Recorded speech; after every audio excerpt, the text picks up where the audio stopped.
ito yung topic ko. I don't know if they have heard or they have seen or they have watched yung message ko about this. Si Pastor EJ niya tayo mong nag-live. He said in John 19:30, it is finished. It is finished. Na ang ating Panginoong Jesucristo ay iniyuko po niya, and He said, into thy hand, O Lord, I commend my spirit. Then He declared, it is finished. Siya po ay nalagutan ng hininga. Kahit siya tao, nasa katawang tao, siya pa rin ay Diyos. 100% Diyos, 100% tao. And unless hindi ibigay ng Panginoong Jesucristo, when He will not going to give to the Father, into thy hand, O God, O Lord, I commend my spirit. Hindi po siya malalagutan ng hininga. Kahit ilang oras siyang nakabayubay doon sa krus. Amen. Natalakay ko na po ito at nais kong talakayin muli ng mabilisan. Next slide, please. It says, and their sins and iniquities I will remember no more. Hindi ka lamang narito para pakinggan at pagkatapos papasok sa iyong tenga at pagkatapos ay lalabas sa kabila. Kapag sinabi natin, kapag ating pinag-aaralan, it is finished, John 19:30, it is finished and their sins. Not just your sin, SSSS, but the sin of the world combined. They cannot accept that the sins forgiven, hindi lamang yung iyong nakaraan, yung kasalukuyan, at yung iyong hinaharap. Because normal people will tend to look at those things na pwede nilang makita lamang. But, you know, operating in faith, operating in spiritual realm or spiritual world, then people, once Jesus declared that He already finished, then pati yung hinaharap mo ay tapos na at mayroon ng nakatakda para sa iyo. He says, ako lamang ang siyang nakaalam ng mga bagay na aking naihanda para sa iyo. 29:11 of the book of Jeremiah. For I know the plans I have for you, declares the Lord. It is God who is declaring about this matter. A plan to prosper you and not to harm you. You know, God's plan for you is to be prosperous. Yan naman tayo, Pastor. Grace and grace. You know, people, when we talk about the gospel of grace, prosperity is part of it, but not all of it, but part of it. Hindi ka naman tinawag na maging Kristiyano ng Panginoon upang maghirap sa buhay. Unless sa sarili mong kagagawan na ikaw ay talpak ng talpak. Amen?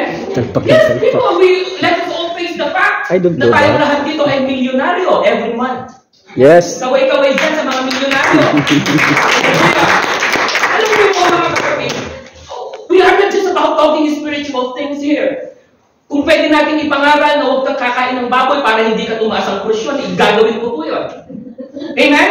Not just spiritual things. Many people in this moment, this time, seems like dahil nakapamada sila, naka-necktie sila, naka-Amerikana sila, they think like they are so holy and seems like hindi na sila nagkakamali. No, people. It is just because of Jesus. Next slide, please. Tama po ba yung mic ko? Naririnig ninyo? Yes. Next slide, please.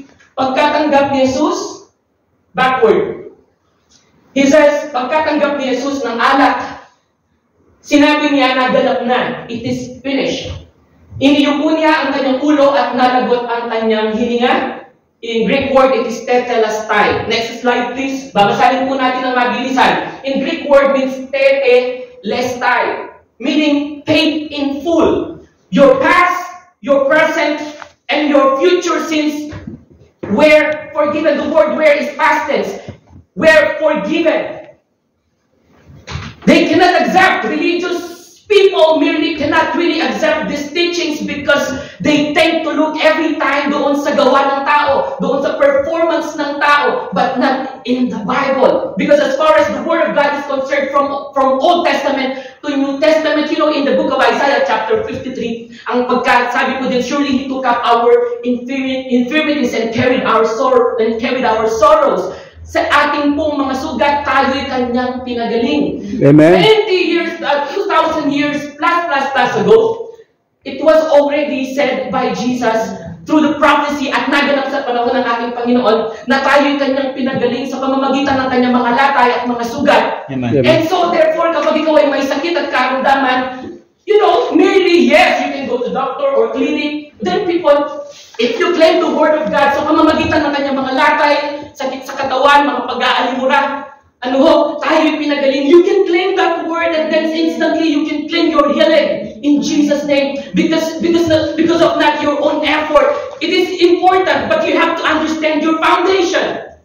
Kailangan, hindi ko po alam kung nakatingin kayo sa akin dahil nosebleed na kayo at nag-i-English ako. Please let me know, people, para ako'y makapaghanggok malo naman dito. No?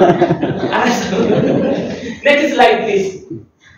Pinawalan, ayaw nila to eh. Pakisulat po sa inyo mga notebook, no? Next time, please bring your notebook, your ball pen, at wala pong digital Bible. Bring your notebook, your ball pen, pakisulat yung mga verses, pakimuni-muni sa ating mga personal na mga devotion sa Panginoon at sa ating mga quiet time. Pinawalang bisa ang lahat ng naisulat sa alituntunin laban sa atin, pati ang mga pananagutang kaugnay nito. Wala nang natira. Everything was actually paid in full because of what Jesus did on the cross. Amen. Amen. Pananagutan kaugnay nito, pinawi niya. Yung grace kasi, mga kapatid, hindi lamang niya binayaran lahat ng pagkakautang mo. May sukli ka pa. Yes, amen. Pinawi niya ang lahat ng ito nang ipako siya sa krus. That's why Apostle Paul declared, sumpain daw siya kung hindi niya ipangaral ang krus ni Kristo. And yet, many people are preaching that the same cross that Jesus bear or bore. Next slide, please. Sa ESV, canceling all the record because God is love and He paid for all of that. Wala nang anumang, there will be no record that you can trace. It is as if 100% hindi ka nagkasala sa harapan ng Diyos. NIV having canceled the church. Sa ESV, English Standard Version. Sa NIV, New International Version. Next slide, please. Tagalogin natin at dahil sinunod niya ang kalooban ng Diyos, tayo ay ginawang banal ni Jesucristo sa pamamagitan ng minsanang paghahandog. Once and for all. Once, if someone or somebody is asking you, how would that be happen? Then you have to front this verse. Once and for all. Minsan para sa lahat. Sa pamamagitan ng minsan ng paghandog ng kanyang sarili at iyon ay sapat na. Amen. Sapat na at higit pa para sa iyong mga gagawin pang mga kabulastugan sa buhay mo. They really cannot fathom the mind of God. Why? Because the Bible says, yung kaisipan ng Diyos ay hindi kaisipan ng tao. We tend to put God in a box wherein tayong mga tao gusto natin, ang Diyos natin, tayo ang humahawak. Tayong mga tao ang gusto natin, we put God in a box wherein the Lord, ilan kaya ang laman nito at magkano? Wherein the Lord is outside of this box of time and space. Amen. Ayaw ko pulo kayo, please. Next slide, please. Bawat pari, look at how redundant they are doing every time sa Old Testament. Bawat pari ay naglilingkod araw-araw at paulit-ulit every day, every time. Na naghahandog na, redundant na naman yung word sa Tagalog, parehong handog. Subalit, ang iyo'y hindi naman makapapawi ng kasalanan. Once a year, ang bansang Israel ay naghahandog sa Diyos, hindi para mapawalang sala. Tandaan po natin, hindi para mapawalang sala for the whole year that they have made mistake. Takpan yung kasalanan. Kapag tinakpan mo, maaaring hindi na makikita ng Diyos. But still, nandoon pa rin yun. Pero, kung babalikan natin yung verse kanina, yung once and for all, hindi lamang tinakpan. Kung hindi totally tinanggal ng Panginoong Jesucristo sa pamamagitan ng kanyang kamatayan at muling pagkabuhay, dahil sinabi niya lahat ng tatanggap at mananampalataya sa kanya, sila hindi lamang mamamatay na kasama niya, ngunit sila din ay mabubuhay na kasama niya. And so you are dead in sin and alive in Christ today. Sige pa, palagpakan natin. Gusto ko naman talagang i-preach yung Galatians chapter 5 verse 17, hayag ang mga gawa ng laman. Kaya lang, kapag pinreach ko yun with condemnation, meron kaya makitira dito? Medyo mataas ang boses mo, Pastor. Meron kaya makitira lahat dito? Kalma lang, Pastor, kalma lang. Do you think people? Wala. No one. Even if those people who profess that they are already holy because of their works and efforts, in attaining and obtaining from Old and New Testament, they can never, by their own effort, be holy, because for just one obedience, the obedience of Jesus Christ to His Father, ang lahat ay pinagaling at pinawalang sala ng dahil sa kanyang kamatayan. At ngayon ikaw, Yes, amen. tandaan po natin, this is Christ-centered message. Sabi ng Galatians chapter 5 verse 17, hayag ang gawa ng laman. Ito po yung mga sumasamba sa Diyos-Diyosan, ito yung mga mangkukulam. Kapag vintage ko yun dito at may pumasok dito na mangkukulam, baka kulangin pa ako na. At sinabi sa verse 22, ang sabi niya, but the fruit of the Spirit, ang sabi niya, ay love, ay pag-ibig, love, joy, kagalakan. Kaya nga, when you have the Holy Spirit in you, at ang Holy Spirit po, hindi siya, dahil sumunod ka ngayon, lalapit ako sa iyo ng isang hakbang. Hindi po. Kapag tinanggap natin si Jesus sa ating mga buhay, automatically ang Holy Spirit ay mananahan sa ating mga puso. Amen. Kaya sinabi ko nung nakaraan, kapag nakikita ko ng mga Christian na pumapasok sa church, ang nakikita ko kung makakapag-tithe ba sila o hindi. Isa pa yung usapin, yung tithes and offering. Hindi po. Kahit hindi ka mag-tithe, come to church. Hindi ka na nga nagbabasa ng Bible sa bahay, hindi ka na nga nakakapag-pray kahit kasi busy ka 13 hours ang work. Hindi ka mapupunta ng church every Sunday. Ano na lang ang mangyayari sa buhay mo, kapatid? At kapag maraming mga tao ngayon, kapag pinag-uusapan yung tithes and offering, para bagang pupunta tayo ng church, mahuhold up tayo doon.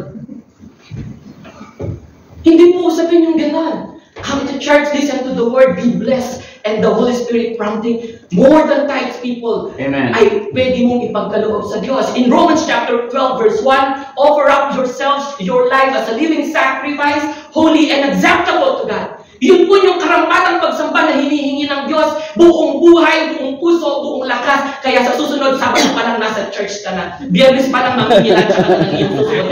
Amen? Totoo! Yes. Yung matanda sa church, ang sabi ng kanyang anak, inay, bakit ka namimilansya? Biyernes pa lang. Para bukas, maaga ako sa church. Ang sabi ng anak, uwi na, bukas, Sabado pa lang. Ganoon ang mga totoong tumanggap sa Panginoon. They are very much excited to worship, to praise, to glorify the name of the Lord in their life. Amen? Amen. Lord, amen. Amen. Sige po, palakpakan natin si Jesus. Ay, ilang minutes na naman ako sa mag-preach.